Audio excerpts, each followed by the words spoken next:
आप लोगों को कैकेस्ट्रॉन क्लास में स्वागत है। इस चैनल को सब्सक्राइब एंड लाइक करना ना भूलें और बेल आइकन का बटन दबा दें। आज आपको प्रतिलेखन संख्या 85 और 86 लिखाएंगे। पहले 80 के स्पीड में, फिर 100 के स्पीड में, फिर 120 के स्पीड में। पेंसिल कॉपी लेकर तैयार हैं।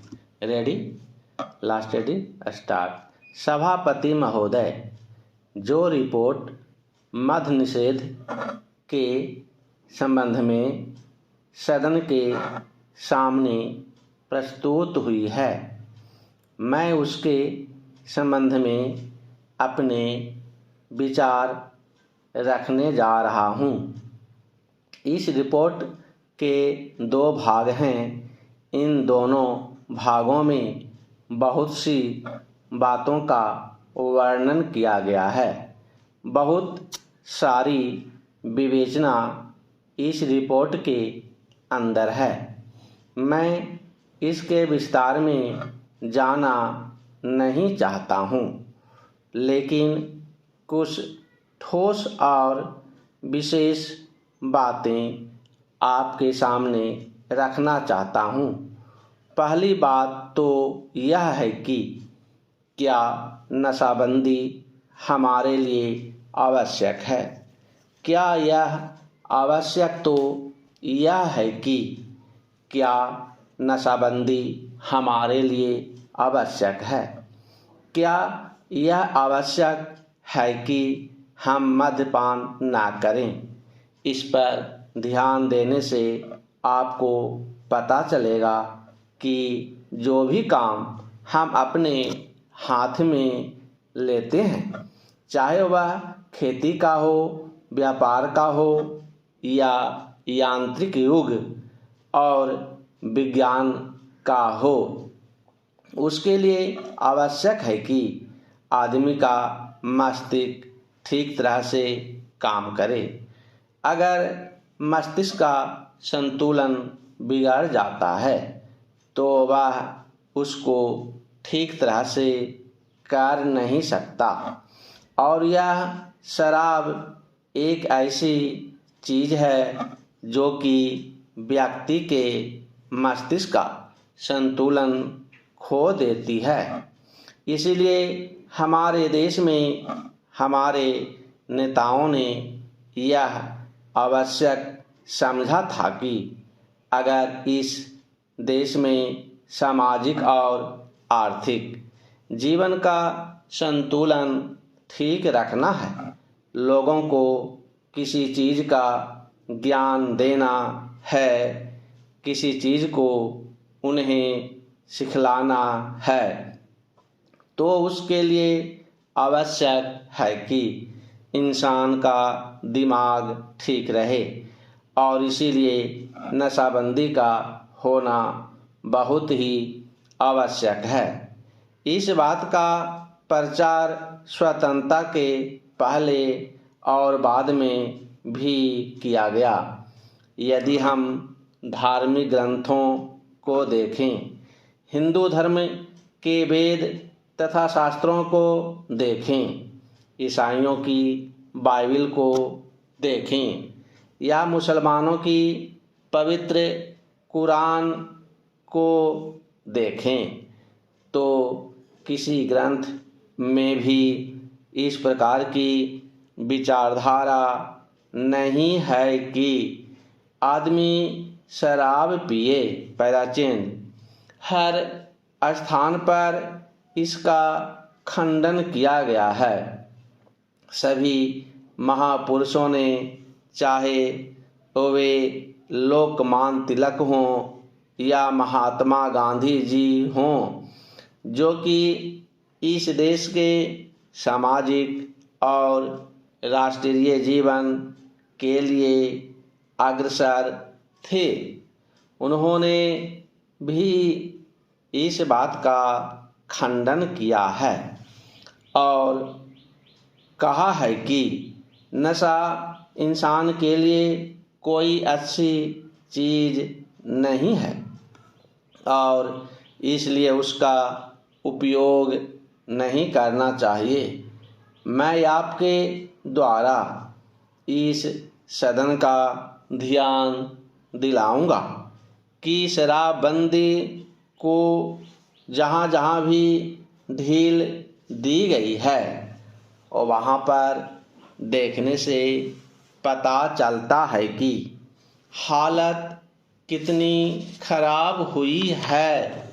पहला चेंज, सभापति महोदय, शराब पीने से शारीरिक हानि और आर्थिक हानि तो होती ही है, साथ ही साथ सामाजिक जीवन में भी वह बहुत बुरी सिद्ध होती है।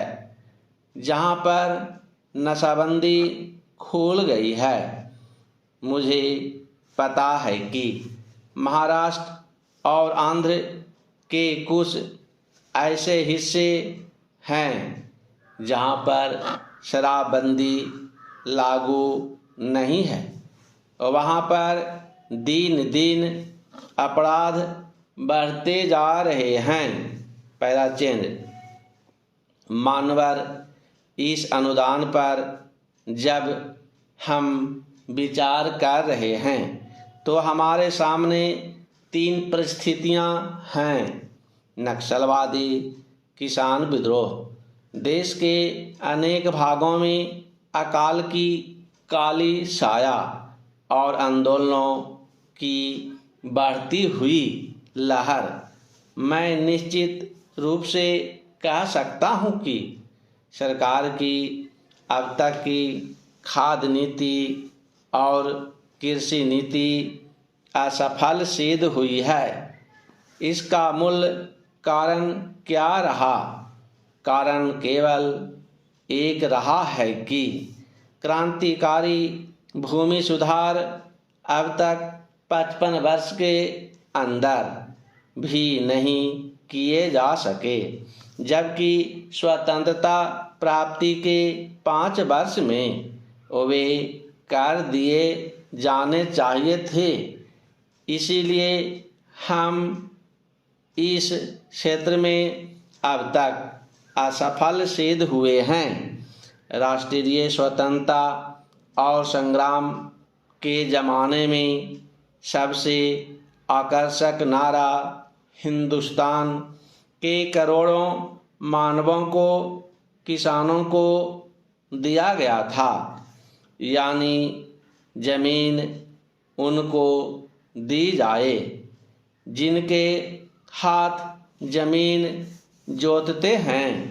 लेकिन वह राष्ट्रीय आदर्श आज तक भी चरितार्थ नहीं किया जा सका है। एक तरफ करोड़ों एकड़ प्रति बंजर जमीन पड़ी है, जो कि सरकारी आंकड़ों के हिसाब से 11 करोड़ एकड़ से कम नहीं है। इन जमीनों का उपयोग न होने के कारण से आज किसानों की समस्या हमारे लिए एक महान विभीषिका का प्रश्न बन गई है। आज स्थिति यह है कि करोड़ों खेत मजदूर, भूमिहीन आदिवासी हरिजन एक तरफ पड़े हुए हैं और दूसरी तरफ करोड़ों एकड़ प्रति बंजर जमीन अनेक रूप में पड़ी हुई है, लेकिन उसका समागम नहीं होने दिया जा रहा है। इसीलिए आज बेकारी में भी इतनी वृद्धि हुई है। हम यह नहीं कहते कि प्रति बंजर जमीन को भूमिहीनों में बांटने और भूमि सुधार के क्रांतिकारी कानून से सारी बेकारी दूर हो जाएगी, लेकिन इसमें संदेह नहीं है कि उसे बेकारी की गिनती में बहुत बड़ी कमी होगी। सरकार को इस तरफ ध्यान देना होगा। राष्ट्रीय सुरक्षा के बाद जो हमारे देश की सबसे बड़ी समस्या है, किसान समस्या, इन्हीं कारणों से उसका समाधान आज तक नहीं हो सका है। यह कलंक है। हमें हर संभव रूप में किसान की सहायता करनी चाहिए। पेंसिल कॉपी लेकर तैयार हैं। अब 100 के स्पीड में लिखाएंगे। Ready, last ready, start. सभापति महोदय, जो रिपोर्ट मद्य निषेध के संबंध में सदन के सामने प्रस्तुत हुई है, मैं उसके संबंध में अपने विचार रखने जा रहा हूँ। इस रिपोर्ट के 2 भाग हैं। इन दोनों भागों में बहुत सी बातों का वर्णन किया गया है। बहुत सारी विवेचना इस रिपोर्ट के अंदर है। मैं इसके विस्तार में जाना नहीं चाहता हूँ, लेकिन कुछ ठोस और विशेष बातें आपके सामने रखना चाहता हूँ। पहली बात तो यह है कि क्या नशाबंदी हमारे लिए आवश्यक है? क्या यह आवश्यक है कि हम मद्यपान न करें? इस पर ध्यान देने से आपको पता चलेगा कि जो भी काम हम अपने हाथ में लेते हैं, चाहे वह खेती का हो, व्यापार का हो या यांत्रिक युग और विज्ञान का हो, उसके लिए आवश्यक है कि आदमी का मस्तिष्क ठीक तरह से काम करे। अगर मस्तिष्क का संतुलन बिगड़ जाता है तो वह उसको ठीक तरह से कर नहीं सकता। और यह शराब एक ऐसी चीज़ है जो कि व्यक्ति के मस्तिष्क का संतुलन खो देती है। इसीलिए हमारे देश में हमारे नेताओं ने यह आवश्यक समझा था कि अगर इस देश में सामाजिक और आर्थिक जीवन का संतुलन ठीक रखना है, लोगों को किसी चीज़ का ज्ञान देना है, किसी चीज़ को उन्हें सिखलाना है, तो उसके लिए आवश्यक है कि इंसान का दिमाग ठीक रहे। और इसीलिए नशाबंदी का होना बहुत ही आवश्यक है।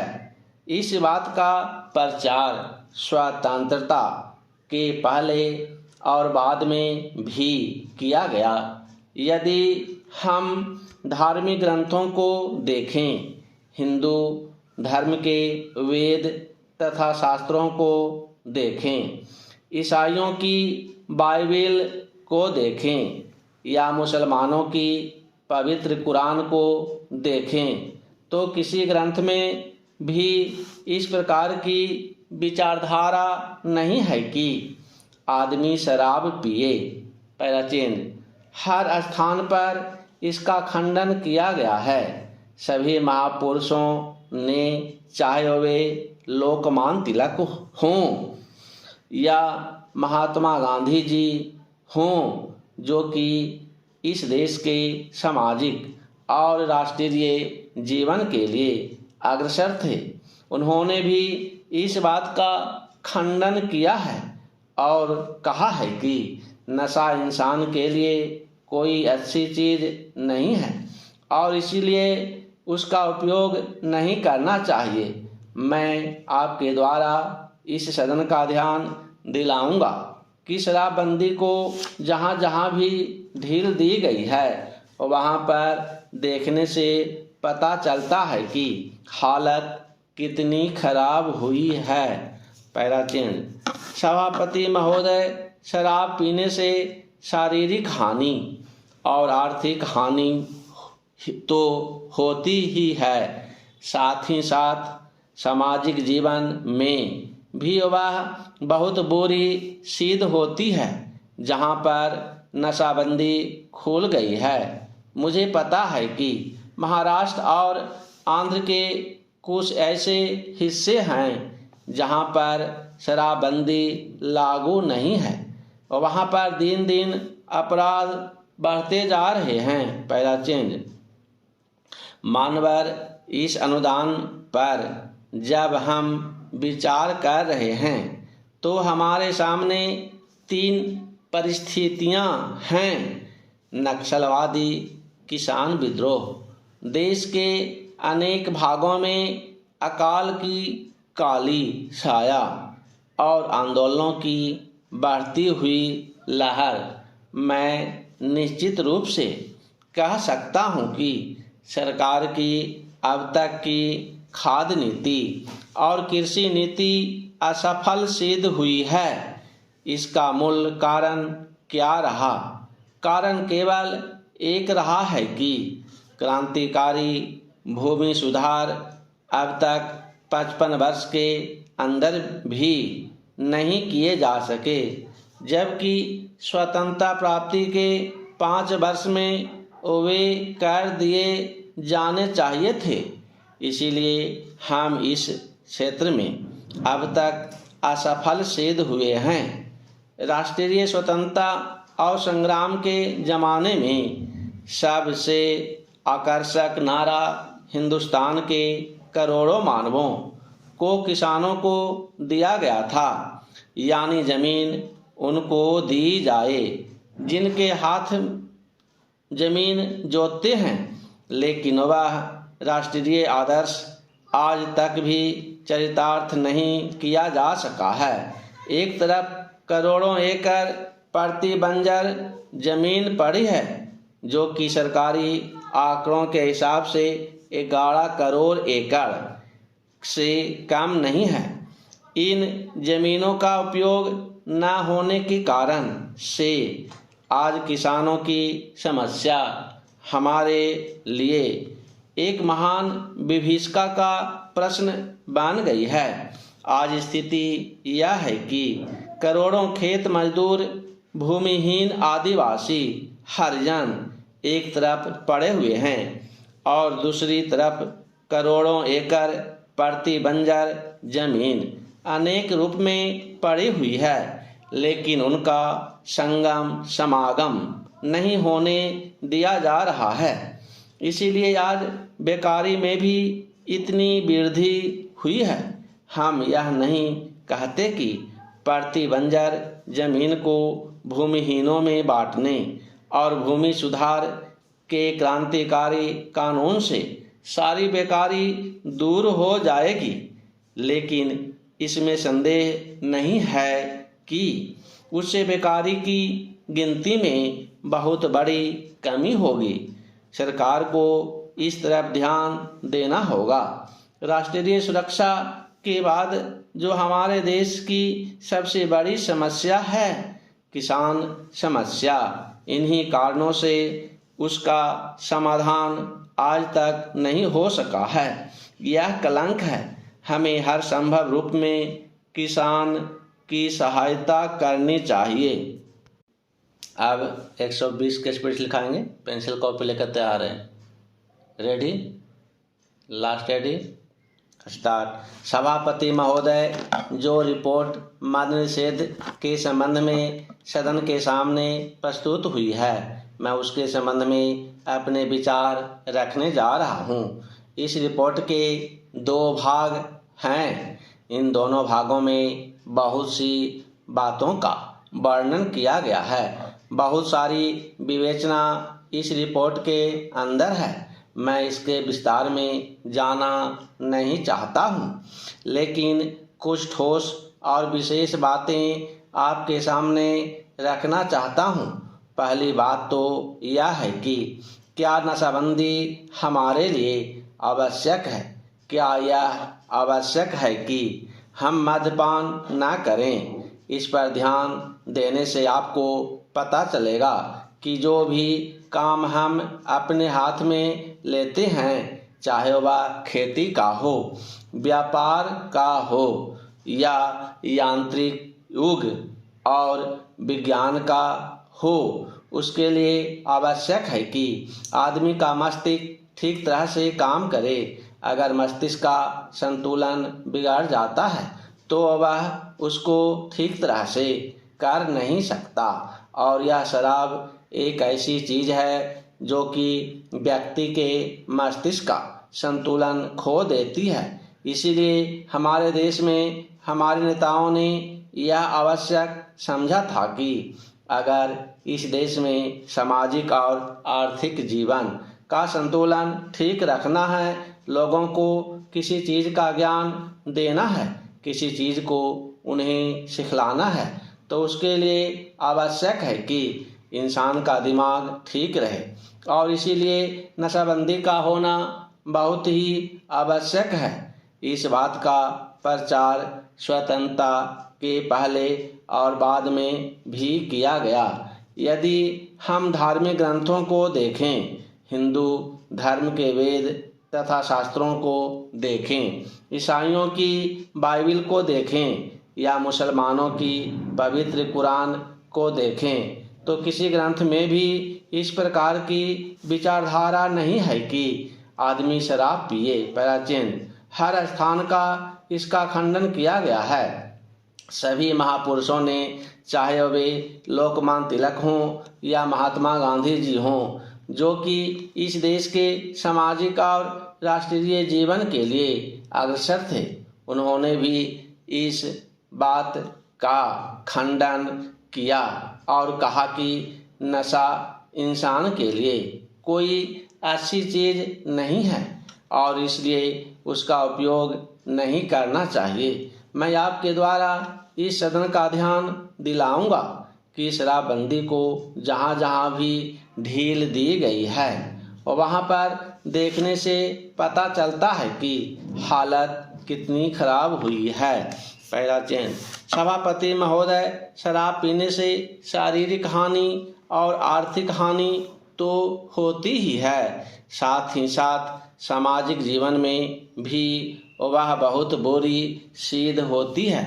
जहाँ पर नशाबंदी खुल गई है, मुझे पता है कि महाराष्ट्र और आंध्र के कुछ ऐसे हिस्से हैं जहाँ पर शराबबंदी लागू नहीं है, वहाँ पर दिन दिन अपराध बढ़ते जा रहे हैं।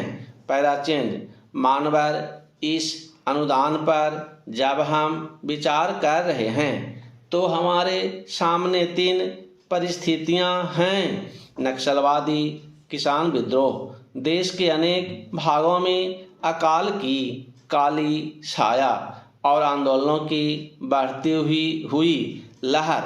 मैं निश्चित रूप से कह सकता हूं कि सरकार की अब तक खाद्य नीति और कृषि नीति असफल सिद्ध हुई है। इसका मूल कारण क्या रहा? कारण केवल एक रहा है कि क्रांतिकारी भूमि सुधार अब तक 55 वर्ष के अंदर भी नहीं किए जा सके, जबकि स्वतंत्रता प्राप्ति के 5 वर्ष में वे कर दिए जाने चाहिए थे। इसलिए हम इस क्षेत्र में अब तक असफल सिद्ध हुए हैं। राष्ट्रीय स्वतंत्रता और संग्राम के ज़माने में सबसे आकर्षक नारा हिंदुस्तान के करोड़ों मानवों को, किसानों को दिया गया था, यानी जमीन उनको दी जाए जिनके हाथ जमीन जोतते हैं। लेकिन वह राष्ट्रीय आदर्श आज तक भी चरितार्थ नहीं किया जा सका है। एक तरफ करोड़ों एकड़ प्रति बंजर जमीन पड़ी है, जो कि सरकारी आंकड़ों के हिसाब से 11 करोड़ एकड़ से कम नहीं है। इन जमीनों का उपयोग न होने के कारण से आज किसानों की समस्या हमारे लिए एक महान विभीषिका का प्रश्न बन गई है। आज स्थिति यह है कि करोड़ों खेत मजदूर, भूमिहीन आदिवासी, हरिजन एक तरफ पड़े हुए हैं और दूसरी तरफ करोड़ों एकड़ प्रति बंजर जमीन अनेक रूप में पड़ी हुई है, लेकिन उनका संगम समागम नहीं होने दिया जा रहा है। इसलिए आज बेकारी में भी इतनी वृद्धि हुई है। हम यह नहीं कहते कि प्रति बंजर जमीन को भूमिहीनों में बांटने और भूमि सुधार के क्रांतिकारी कानून से सारी बेकारी दूर हो जाएगी, लेकिन इसमें संदेह नहीं है कि उससे बेकारी की गिनती में बहुत बड़ी कमी होगी। सरकार को इस तरफ ध्यान देना होगा। राष्ट्रीय सुरक्षा के बाद जो हमारे देश की सबसे बड़ी समस्या है, किसान समस्या, इन्हीं कारणों से उसका समाधान आज तक नहीं हो सका है। यह कलंक है। हमें हर संभव रूप में किसान की सहायता करनी चाहिए।